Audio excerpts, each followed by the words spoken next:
kolaps. Icebergu me përmasa gjigande bllokohet pranë ishullit britanik.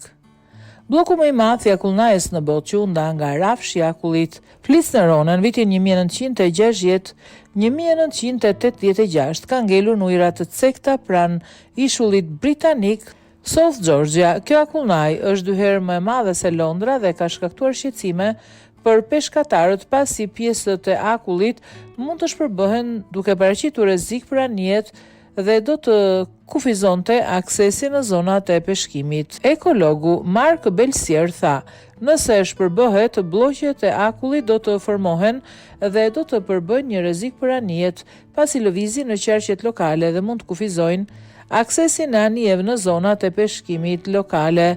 Bloku ka lëvizur nga jugu dhe në veri përmes një korridori të njohur si korridori i blloqeve të akullit, duke ruajtur strukturën e tij të paprekur deri në mes të shkurtit, ku ka filluar të lëviz me rreth 30 kilometra në ditë.